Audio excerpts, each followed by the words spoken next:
Q107 is classic rock in East Texas. KTBQ-FM, Nacogdoches London, a Town Square media station. Listen live with the Q107 app.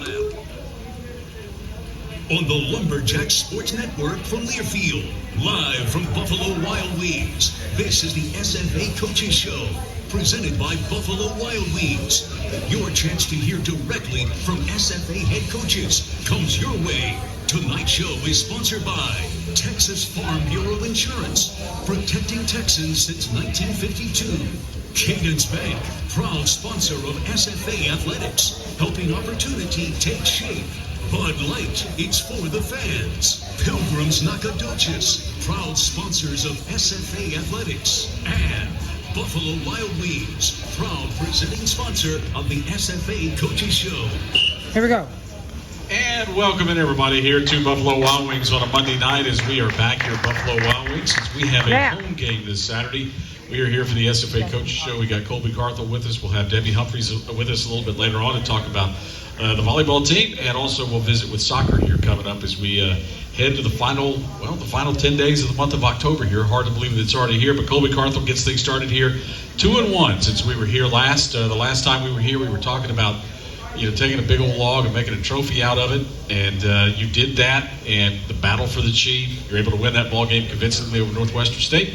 2-1 again since we last met here, and almost we're close to riding a 3-game winning streak coming into this one tonight. 4-game winning streak. 4-game, true, but stubbed a toe yesterday or Saturday evening down in Hammond, Louisiana, and everybody remembers the last one. So you want to talk about the 2 wins prior to that one? Oh, it's fine. We can talk about before or after, whatever floats your boat, my friend. So no, but this it was a good run, and the guys are playing well, and we're excited to get the 2 wins there at home, or one at home, then one on the road at Lamar. But then last week the last game just ended up 1 point short, and was really pleased with the way the guys played. They played hard. It was a very clean game, and They made one more play than we did to win the thing. I think it really came down to red zone. We actually outscored them. We lost, but we outscored them. We scored 5 times, and they scored 4. But they scored 3 touchdowns and a field goal.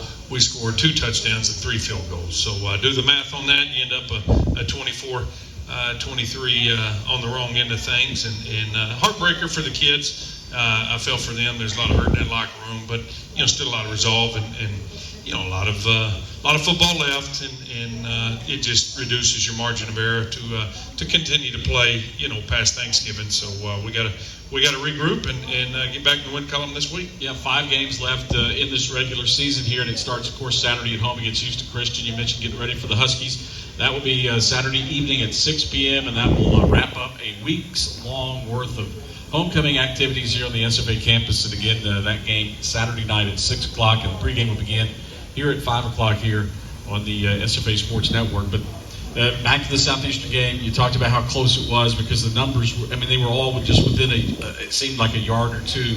It was a very, very even football game. It came down, and a lot of times during a game you can say, well, it was this play that turned into that play, but there were so many different opportunities for the game, the way it played out, to change, and throughout the course of the second half of that ball game. But so it's hard to put your finger on, well, this is why or that's why, because there were a number of different opportunities. But it was, as you said, they made one more play than the Lumberjacks did. They're at home, and a lot of the times that's the difference. And that's kind of the way it goes. It is. It's tough to win on the road, especially conference games, and that wasn't a patsy that we lost to. That's a good football team. They're sitting 3-0 in conference, top the South in conference. They'll be a playoff team. Every time they've started conference 2-0, they've gone to the playoffs, been in the NCAA FCS playoffs 4 of the last 5 years, and we went down there a little shorthanded with some injuries, but that didn't. That's not an excuse. That's just what we did. That's why I was so happy with our guys, because they stepped up, went toe-to-toe with a playoff team. Again, even we knew it'd be a low possession game. Each team had 8 possessions. Talk about even 22 first downs to their 22 or their 21, vice versa. Same thing on rushing. They outrushed us by 15. We outthrew them by 11, and just so close all the way. Each team averaged 5.1 yards a play, and and we had the lead there late, had it in the fourth quarter, drove down there. I was really pleased with the 4-minute offense and moving the chains and get down there and kind of get slowed down a little bit and end up facing the 4th and 3 at the 2-minute warning. And, that we're going to go for it. We come out of the 2-minute warning. We create, we have a pre-snap penalty, so that makes it 4th and 8. So we decided to kick the field goal and, make them drive the length of the field, which, against our defense, and they were able to. A lot of things going in that last one. Everybody wants to point the defense. Well, hey, if we execute, make a first down and score when we're supposed to, the game's over. There's a lot of plays before that could have ended the thing. But even the way it played out was so gut-wrenching. The changing of the rules in college football, right? There's a 2-minute warning now. If there's no 2-minute warning, that game ends up differently. We had a player get hurt, rolled his ankle, got rolled up on the same play their player got hurt. Had we not gotten injured, had it been 10 seconds off the clock, that would have changed things. Just nobody made a play to finish it. We had up 4th and 8, had opportunities to get off the field and didn't, and they did. And so that's where you got to give credit to the other teams. What I told our team too. You learn through the game of football. There's a winner and a loser in each, competition. You go across the field and shake a man's hand. They made the play to win. We didn't. Good job to them, and you move on to the next one. Yeah, and that was, during the course of that ball game, we knew going in that we thought, well, this should be kind of a low-scoring affair, and it's going to come down perhaps first one to 28 wins. Yeah, and then we revised it, I think, down. Yes. Maybe 21, and as it ended up being 24. Yeah, yep. First one to 24 proved to be the winner, and that 24th point was scored with 2 seconds left on the clock, and it was. I thought going into that too, we talked about it, the fact that you had to control the run game for Southeast Louisiana. They have a tailback that is he's a big man, Antonio Martin. And I thought that we did a really, really good job and as you said, credit to them. We took them out, I think, of what they comfortably do offensively. And Eli Sawyer, their quarterback, had maybe his best day as a Lion. As a career, no doubt. Yeah. He's a 3-year starter, and really, he made the plays to win there at the end.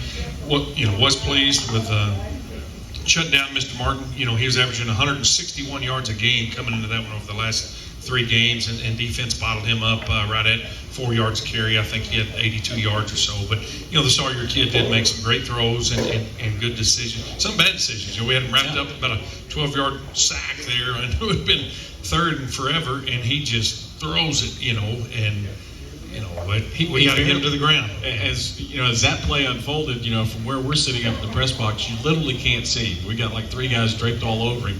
And all of a sudden, his arm squirts out. His arm just kind of comes up, the ball comes floating out. And fortunately for them, there was nobody there to pick it off. But and fortunately for them, their running back had stayed in to try to help protect him. And as an eligible receiver, that they avoided a grounding penalty. Correct. They would have had to burn their timeout at that point. I mean, it would have changed the end of the game. It would have changed everything. And like I say, sometimes the ball, it's an oblong ball in our sport, and it bounces funny ways. And again, it's just a terrible decision by him, but it worked out great. And so it's football, and that's what it is. And like I say, I was pleased with our guys. We had guys stepping up all over the place. Offensively, we didn't have a single senior take a snap in that game, and was pleased with the way they, some of those guys stepped up in the running back room, and the receivers caught the ball well in Blaine's absence. Defensively, we had as many as 3 freshmen in the back end there most of that game, and for sure that fourth quarter. And those guys are stepping up and playing well in the absence of a few really good DBs. And so, that's going to prove or pay dividends in the future. And those guys are getting more and more confident in their play. And like I say, I was excited to see them step up, play as well as they did. And that one done. We're done with Southeastern.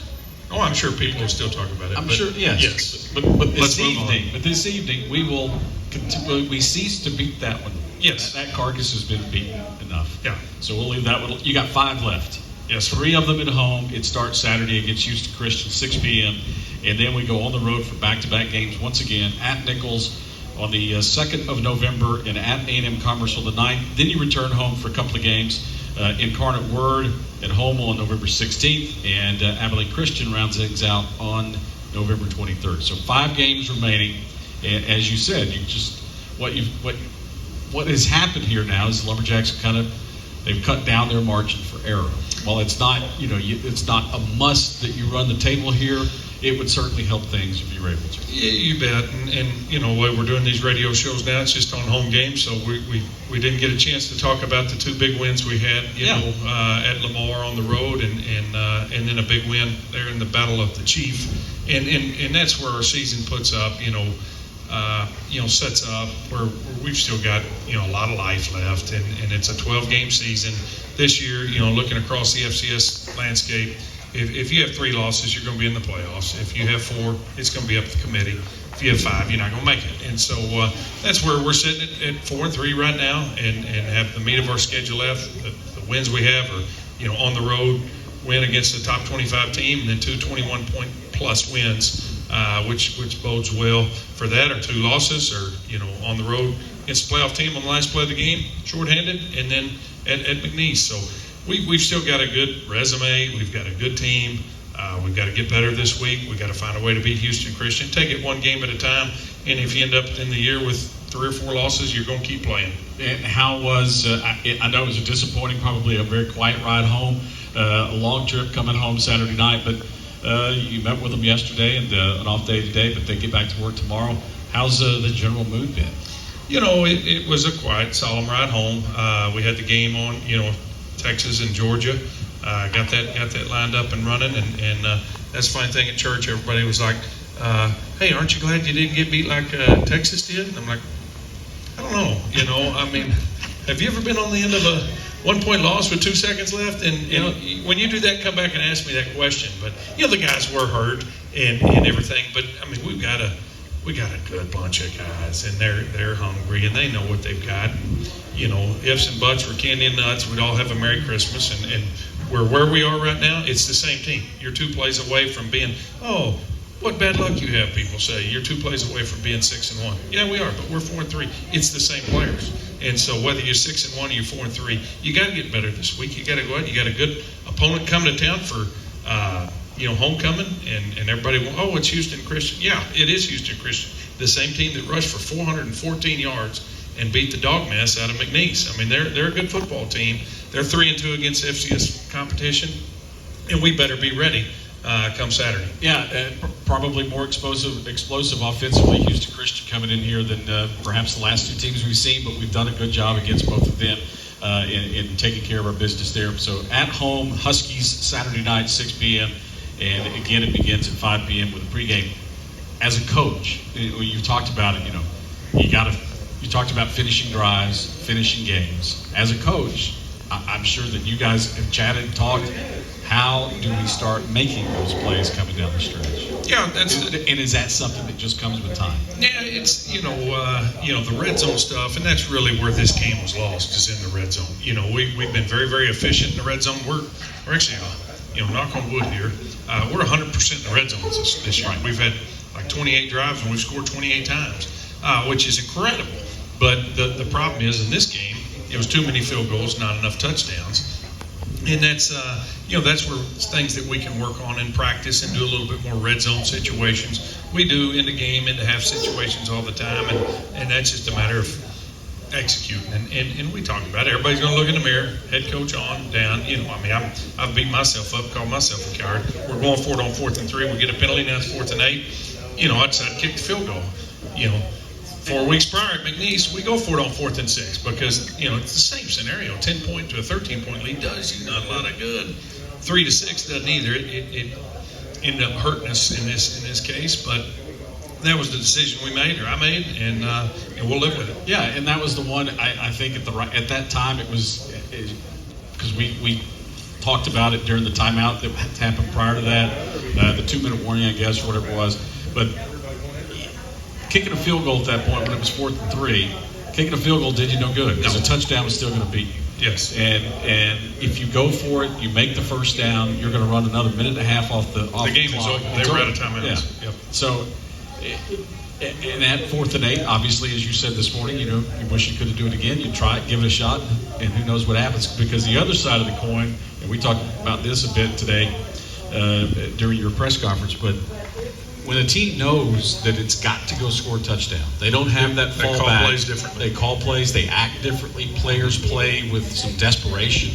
And I thought that, Darius Lewis in that final minute and a half, minute 45, whatever it was, he was going to, if the ball was in the air close to him, he was going to catch it. Yeah, that's exactly right. And that's where when you get it back up here, see, we said we were done beating the dead horse, and here We're still talking beating about it. But, your conversion odds of going, you look at the analytics of things, and 4th and 3 to 4th and 8, I mean, that's where, your odds aren't in your favor. And if we slow them down one of those plays or that sack or whatever, and they end up in field goal range and have to throw a Hail Mary and we win the game, oh, was that a great decision? But you don't know. You don't have the 2020 future vision, so you do what you think is best, and I was proud of the guys. Go out there and execute a field goal, and we did do that. Chris was perfect and did a good job that night. But in the end, they were able to make the play. We had them in 4th and 7, and they completed a pass and they kept it. So it went their way, but that's the way it played out. But back to practice, we've got to continue to work those situations, the red zone stuff, the end of game, and I think that helps us get better each week. And we'll find out Saturday night. Houston Christian coming up at 6 p.m. We're going to take a quick time out because Colby Carthel has a wrap here. We're at Buffalo Wild Wings. He's got 3 minutes to eat it. And so all of you that are here will get to watch Coach Carthel eat his I got to get me some buffalo sauce first. Yes. Oh, okay. I'm well, just going to eat French fries. So you're going to have 2.5 minutes then to eat the wrap, because we'll keep him for one more short segment. Then we got Debbie Humphreys coming up a little bit, and talk soccer coming up as well tonight. So quick time out. Back with more after this on the SFA Sports Network from Learfield.